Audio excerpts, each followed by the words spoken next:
Welcome to Helping Organisations Thrive. Today I have the great pleasure of Harry Mansfield. Welcome, Harry. Thank you. Great pleasure to be here. Thank you for having me. Yeah, it's great to meet you. Well, virtually me. I've not met you in person yet. I met you through the FSB, I think, meetings, which is great. And no doubt one day we'll meet you in person. I'm just going to tell the audience a little bit about you. You're a mental strength consultant for businesses, schools, colleges, and families. And you run your own business called The Awareness Key. A little bit of background on you. You started your career as a chef and then progressed through sort of management positions and then became a sports coach. So again, that's an interesting sort of shift there. You say that these formative experiences, along with parenthood, has helped you understand how the hectic pace of life and all its demands can affect our mental strength and well-being. And that's what we'll be talking about later on, is mental strength and well-being, particularly in the workplace. But before we get there, just because I like the audience to know a little bit more about you and your passion. So what do you love about what you do, Harry? I am a firm believer that mental strength is the foundation for absolutely everything in life. So people think about productivity with businesses, they think about fitness, they think about diet, they think about hobbies. Whatever you do, if you are mentally strong, you are actually more successful and actually just much more positive and happier person. And I love being able to give people those skills. When I go back to when I was sports coaching, I began sports coaching at 25 years ago. That was the first job I did where I got a real serious buzz from my work. I mean, don't get me wrong, I loved the catering days and, chefing and running wine bars and restaurants. And I would never have not done it. I did love it. But I got such a buzz out of seeing people's responses, reactions to the way they worked, learning more about themselves. And they took that on into their own life. And whilst we were working with a specific sport, primarily to start off with, I was a riding coach and then later a rugby coach. It didn't matter which sport it was. They were taking so many skills from the sport into their day-to-day lives, whether it was personal or business. And that gave me a real buzz. So my passion is my work, definitely. I'm very fortunate that I can make it my work. And then for me, it gets even better when I train others. Then they take those skills into the workplace and are actually training others on top of that. So the word spreads. And if you're speaking at a seminar, you're getting the skills across to large numbers of people, which is so essential. And we know on the back of the pandemic that people have struggled mentally. And if people had these skills actually before they went into the pandemic, then the figures wouldn't have been so horrendous and people would have come out much stronger than they have done. So, yeah, I'm really lucky that I'm A, passionate about my work, and B, it's so successful, which is brilliant. And it's clearly shown your passion there about the sort of mental strength, a massive statement you made, as in it's a fundamental principle and underpins everything. And we will explore that later on.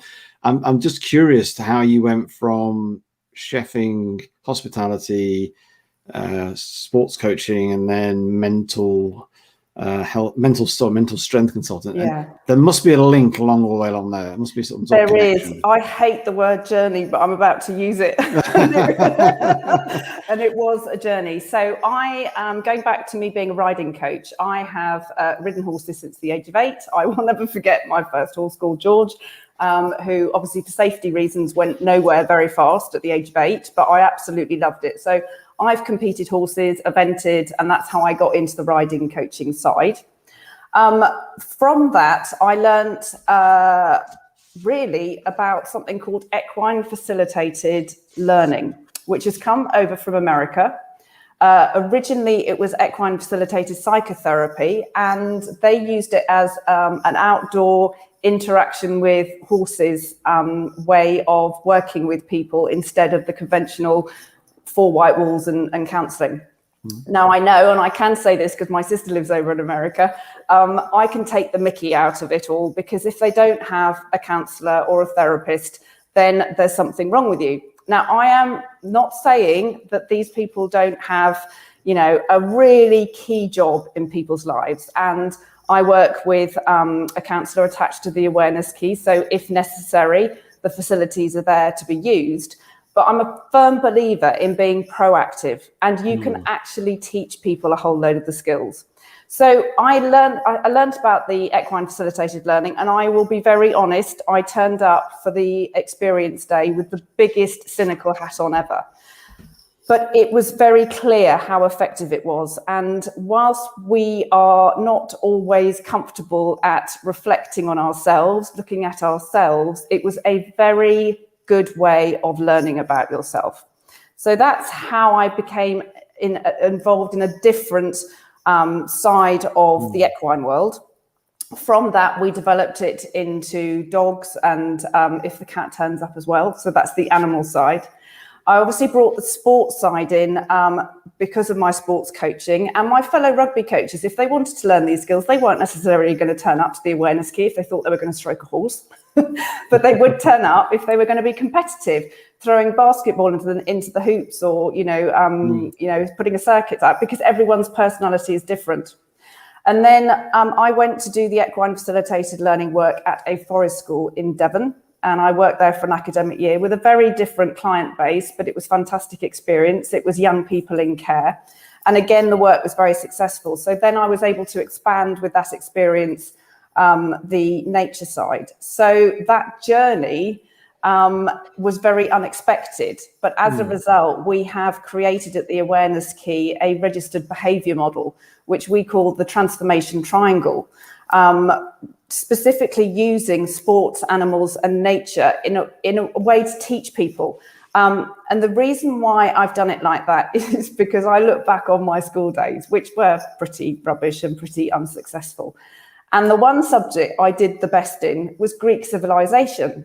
And it's like, for me, what use is that going to be in my later life?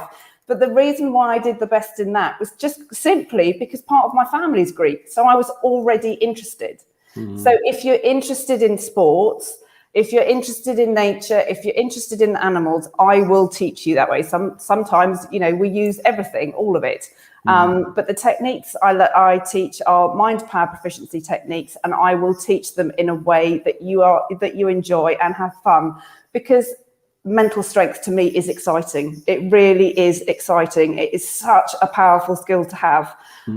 But if you are thinking you're going to be sitting there, bored, how many times have you been on training courses and it's just like, really, do I have to be here? Or how on earth am I going to apply this to my workplace, when I get back? And I don't want that to be the case. I want people to realise that it is a huge skill to have. We learn everything in life and it's exciting. And it's evolved for that very reason. And I think that's part of the reason why it's so successful, because everybody learns in a different way. So it was a very long answer to your short question. No, that's fine. No, there's loads in that. It's interesting how it's important to understand where people are coming from, their backgrounds, and it's almost to be more client specific, and actually having different ways of doing the learning, and so whether that's outside, inside, active, read, whatever it may be. I think that's appropriate. We all learn in different ways at different times. Also I do a lot of coaching, and most of it is more in an office or in a meeting room as such, whether it's a group of people or individuals. But I have done some sort of nature walks, hikes with clients, which has helped them actually think a lot more creatively, and expands a bit. And also I tend to take them to places where there's no phone signal as well. So that really helps. And that urge to sort of go off and do things or get called into something. So they're out and that's it, they're gone. So I think there's some real value in that. Just going back to mental strength, how would you define that in the context of the workplace? I think day-to-day life, whether it's personal or in the place of work, you are being challenged mentally. The mind works so quickly, so much so that it's actually changing up to 5 times per second. And you have to be able to manage that. And your mind is being taught all the time from the way you behave and from what is happening around you. So if you're in a positive work environment, that's going to lift you, that's going to help you to maintain your mental strength. But if you're in a more challenging, pressured work environment, you are not going to naturally be able to stay strong. And the subconscious mind is working most of the time. So what we have to do is teach our subconscious mind the best way forward. Thinking of the sports side, if you're actually thinking about a tennis player, in order to learn how to serve effectively, is actually serving thousands of times in order to get the subconscious to work. And in the workplace, if you can learn these skills, you are able to actually get your subconscious to manage work life naturally. But if you're not actually learning the skills in the first place, whether it's a deadline that's coming or a relationship at work in your team that isn't working, that is actually going to make you mentally weaker. And I think that is where mental strength comes in. Mental strength also actually impacts hugely on our physical strength. We all know from the back of the pandemic, people have talked about anxiety more. And physical symptoms come from that. People feel sick, people have headaches, they have dizziness, they have aches and pains in shoulders and necks and all that kind of stuff. And if you know how to keep your mind mentally strong, all that can be avoided. And then the actual employer, rather than the employees, benefiting because actually their team underneath them is working to full effect and well. And it's interesting because I had never really heard people talk about, or the government actually even talk about mental strength. Everyone has talked about mental health. Now, I've been talking about mental strength for years, and I'm going, finally, people are getting it. But actually, the government didn't talk about it until near the end of the pandemic. And when we had the COVID updates daily, I remember Mark Hancock talking about the fact that he had gone out for a jog that day to maintain his physical health. And he said, we now have to start thinking about the mental strength side and to stay mentally strong. And I know lots of people that have thought about their mental health far more on the back of this pandemic. They've said, you know, I've gone off and I've learned to meditate, or I take the dog for a walk. But in the workplace, if you have actually... I don't know if you heard me then, as you could see that came out then. So in the workplace, if you're in a challenging situation, whether it's a deadline, whether it's problems within the team, a project actually falls down around your ears, you can't go off and meditate in the middle of it. You can't go off and dog walk. So what you need are skills that are applicable to you, that you can actually use there and then to get you through that moment in time. So I think for the workplace, the mental strength is just like a huge umbrella for business success, business growth, reducing absenteeism, reducing project time, increasing productivity. It's really simple ways of thinking about it, is that on that morning when you get up and you feel up for it, you feel ready for it, that day is already more productive. And if that gets put into your place of work, whether it's on a specific project or it's the sales team, you know, all that productivity is going to be going into sales. Therefore, you've got actually better turnover and your business is growing. So to me, excuse the pun, it's a no-brainer. No, it is. And it's I like this, the slant or the twist, rather than talking about mental health, it's mental strength, because it's far more positive, far more proactive. You know, we talk a lot about, and I know I've got teenage daughters who talk about getting physically strong at the gym, and they don't talk about getting big or losing weight or getting thin. They talk about getting strong, get strong legs and do squats and all these things, and it's all about strength. And actually being mentally strong, having that more of an approach, as in more wanting to achieve strength as opposed to just maintaining health, is far better for us, and it's more a more proactive thing. You talked about learning skills. Are some people more mentally strong than others, or is it something we can all learn some skills that can help us make us mentally strong? I think everybody can learn the skills. I think in life, time is precious. And I think people just have to step up and act and say, right, this is one of the things that actually I am going to learn because I feel it's going to benefit in my life. And let's face it, life is short. And unless your employer is actually going to say, right, you're going on a course to become mentally strong and to bring that back to the workplace, you are interested in different hobbies. You want to do different things with your family, but then you are working and then you are sleeping. So I think it's quite difficult for people to say, yes, this is my choice. But if the figures are actually showing that productivity increases up by 12%, and yes, today we're talking about the workplace, but obviously everything in life is going to be that case. You were talking about your daughters going to the gym. If they are mentally strong when they're going into the gym, they're actually going to really nail it on their reps because they are mentally in a good place. Whereas if they're not mentally in a good place, they're going to turn up for the gym session that day and not be anywhere near successful. So I think absolutely everybody can learn basic skills. I think from that, it's like a physical regime, it's specific to them. And like a workplace, it's specific to them, because any mental strength course that I do with businesses, I am passionate about the fact that it has to be specific to that workplace, because a coffee shop is not like a factory floor, is not like, a hairdresser's, is not like, a garage or whatever. And you have to be able to make sure that the product is going to work in that place. That how many, training courses have you turned up to and they just haven't been applicable to your place of work? So absolutely, definitely, mental strength is there for everyone. It's just a question of how far you want to go with it, the same as, any hobby or any sport that you want to do. And you don't have to actually take, it's not like a marathon where you are training and training and training and putting hours and hours into it. I've got courses online which are 10-day boot camps, which are 3 power hours, and you can learn the basic skills in that time. So it doesn't take hours. It just would do, obviously, if you really wanted to go into it deeply. And then, so for example, I've got a course which is 3 back-to-back days. But that reason why it's so intense is because you're taking it back to the workplace to distribute it amongst your colleagues and make it specific to your place of work. So it doesn't have to be intense, but the basics are there for the taking and very important to benefit everybody.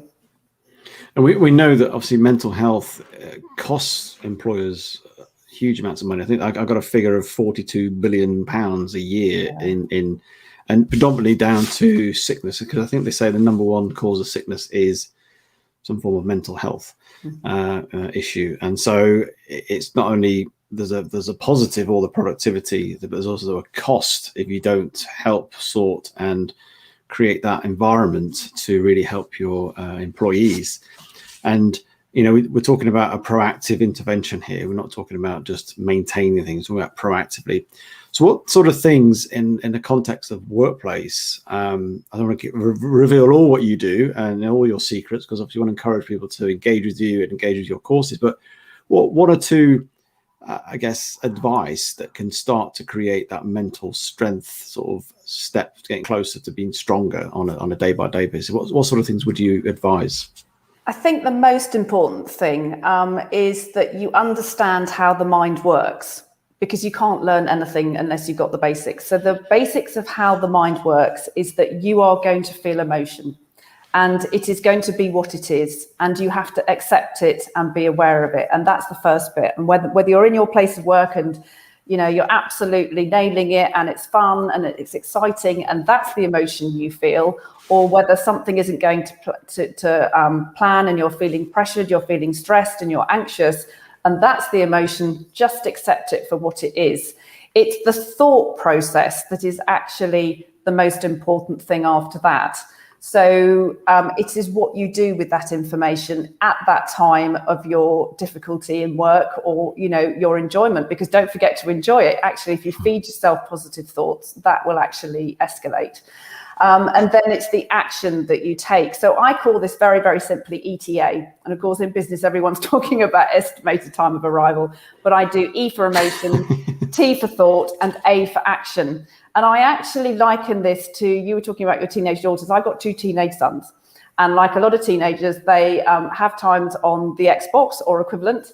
And if the computer program is lagging, or they disagree with the ref's decision, or the car racing isn't going according to plan, they are going to get a very strong emotion because they are completely immersed in it. Now, the thought process following that emotion is what they need to change. And in the workplace, you need to change, because if you don't get that thought process right and you don't learn how to manage the emotion that you've got, We have had a couple of times that Xbox controller being thrown against the wall in desperation and frustration. So it is, to me, the basics of mental strength is just understanding how it works. And as I was saying earlier, with the mind changing, up to 5 times per second, you've got a lot of emotions going through there.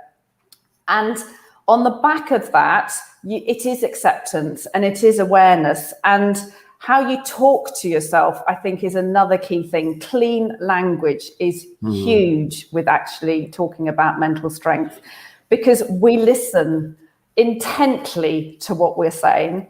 And if you are a person that's confident, you will be feeding yourself confident messages, but you can become arrogant with that. If you're somebody that isn't that confident, you're going to keep doubting yourself, and you are actually making yourself more unsuccessful. So think about what you're saying to yourself, following the emotions, following the thoughts and the actions. I think clean language and the ETA are key things. And then the one other one to go with, as I would say would be my top 3 today, is feed yourself the positives, as I was just briefly saying, 3 positives to 1 negative. And the reason why I say that is that when I was doing the sports coaching, if you fall off a horse or you have a missed tackle in rugby, it hurts. But if I go in and nail that person, my client, straight away and go and tell them that they were a complete idiot over it, they're going to shut down even more. And also because they've had a physical injury, their mind is going to remember the pain. So you have to keep feeding the positives. So it's 3 positives to 1. And I did originally say negative, but that actually is an example of clean language. If you think of it as a challenge, it's actually not a dead end. It's something that you can actually turn into a positive. It's something that you can work through. So I would say that, though I've sort of said all those things really quickly, they are the basics of mental strength, because they are a positive way of training the mind. And with anything, any hobby, any skill, right back from when we're babies and toddlers, walking and talking, and any job you want to go in the future, we have to learn it. So these are the basic things that you would need to learn for mental strength. And knowing that the emotional piece, connects to thoughts, then obviously connects to our actions.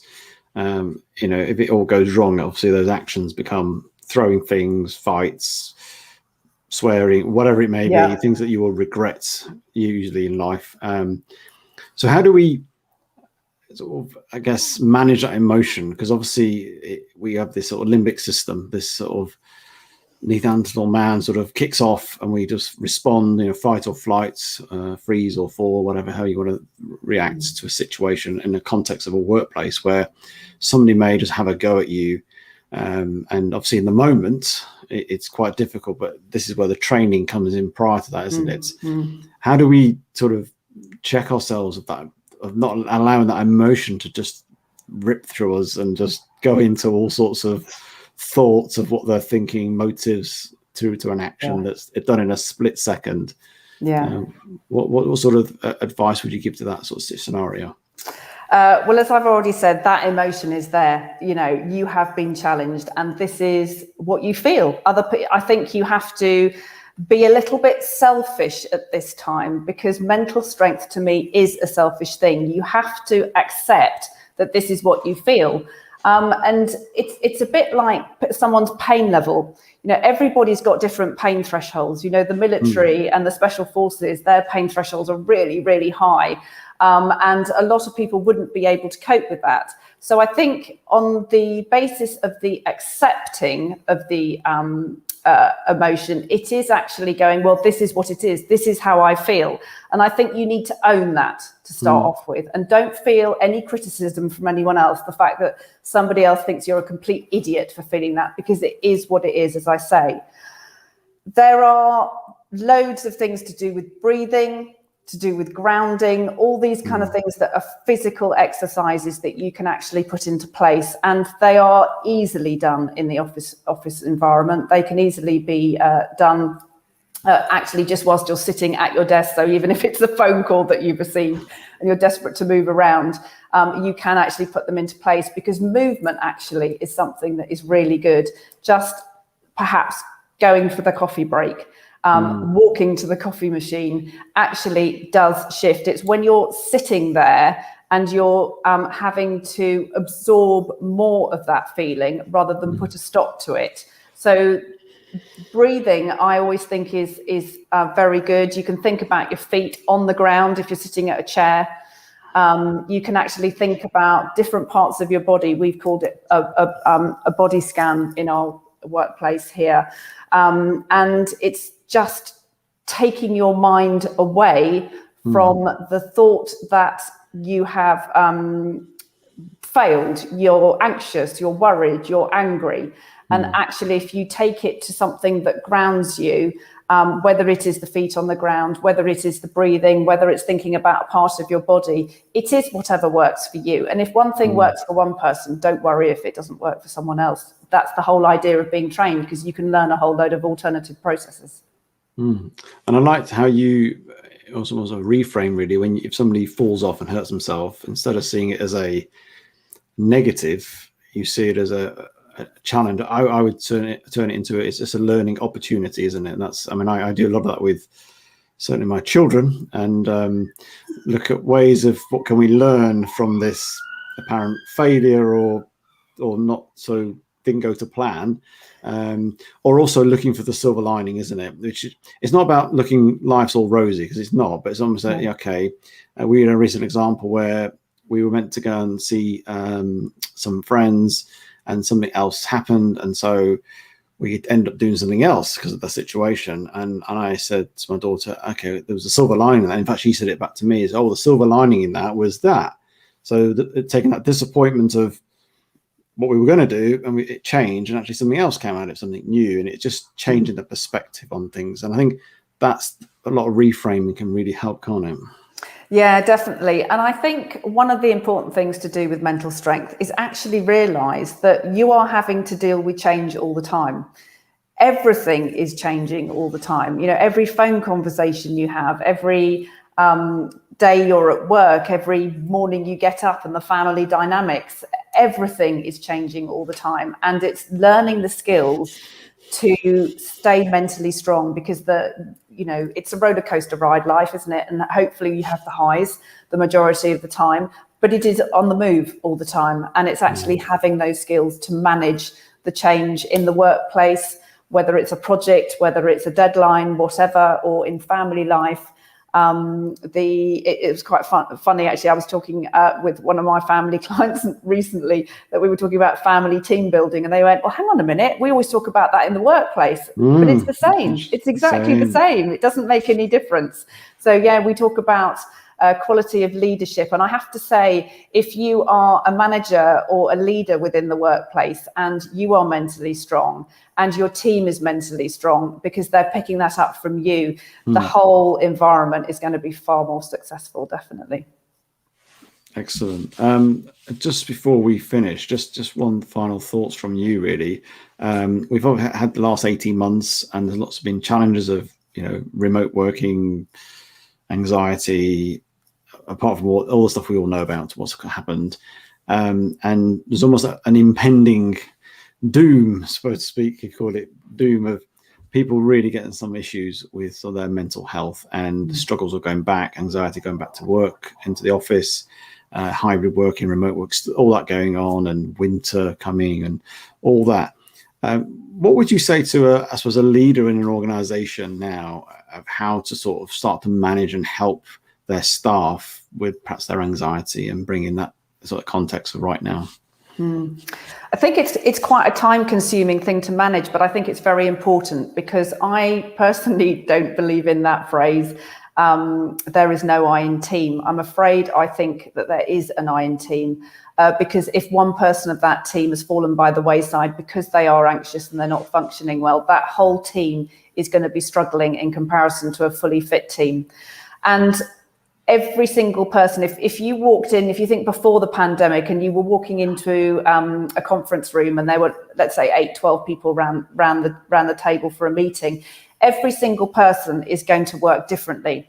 And I think on the back of this pandemic, it is far more important. I mean, it was important before, and it was what I was teaching before the pandemic, but it's actually even more important now for the manager, for the leader within the workplace, to actually appreciate that every single person around that table works differently. And some people will be desperate to come back into the workplace, and others will actually be, as you say, quite anxious about it. So I think the most important thing from a leader's point of view is actually treat them as individuals. And this is where the skills actually come in, because when you're a manager, you are not only a manager of your trade and working in the industry, but you are a manager of humans, and it is the human element that has got to come to the fore when you're actually trying to encourage people through the anxiety of coming out of the pandemic and going back to the workplace.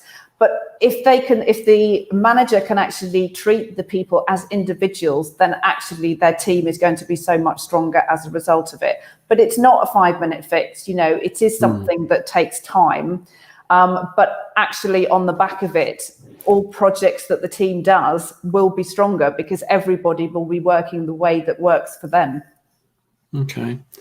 Well, we could go on much longer, Harry. There's lots to talk about, and there's lots of valuable insights you've shared and strategies, and it's really helpful. If people are interested in how they can sort of use you, whether as an individual or as a team, or in the context of your courses, how might they get in touch with you?